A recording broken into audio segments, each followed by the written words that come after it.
ver. Né? O ex-presidente fica sob um risco enorme, né? Porque, ok, posso dar entrevista, mas vai que um apoiador, de repente, qualquer um dos milhões espalhados por esse país, pega um corte e coloca na rede social, vou ser preso logo em seguida.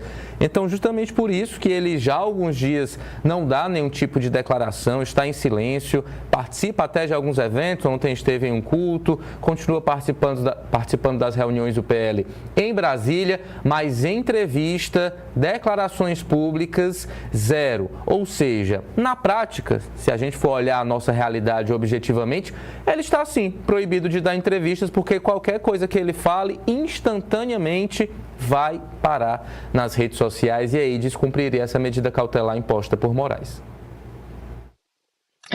Ítalo, eu vejo nesse ponto uma questão que o Bolsonaro ele foi tão excessivo, né? Não só ele, como toda a família, eles foram tão além do que é lícito, né, em relação à utilização das redes, a manipulação de todo esse ambiente, né? E agora essa questão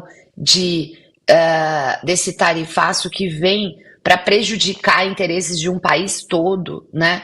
Então isso foi tão além do que a gente espera, então, de uma pessoa que foi presidente do Brasil, né? Então é claro que a vontade que a gente tem é de dizer realmente, olha, você não pode falar mais nada, fica calado, vai cumprir seu processo e ver que pena vem e tudo mais. Mas a gente não pode esquecer, Ítalo, de uma questão que para nós criminalistas é muito importante. A gente tem que tratar os casos com a mesma medida. Essa é a racionalidade do Estado. E o Estado, quando ele deixa de ser racional, ele vira a guerra de todos contra todos. E aí não tem mais regra. Uma vez o Estado sendo arbitrário com uma pessoa, ele pode ser arbitrário comigo ou com você, que não terá nenhuma consequência. Então, nós criminalistas, a gente preza muito por seguir as regras, porque as regras, elas legitimam as respostas, legitimam os procedimentos, legitimam a condenação que vier ou a decisão que vier pela frente. Então, na verdade, o que eu entendo é que há hoje, em relação a Bolsonaro, um excesso punitivo nessas medidas cautelares.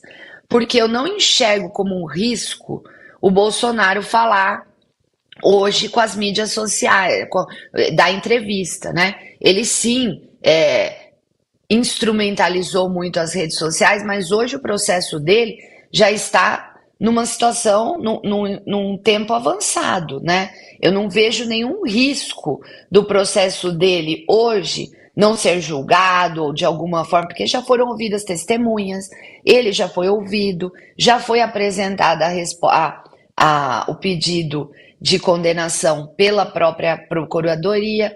Então, eu enxergo que nós estamos, nesse caso, como Estado, dando uma resposta para além do que a racionalidade nos permite, do que a Constituição brasileira permite no Brasil.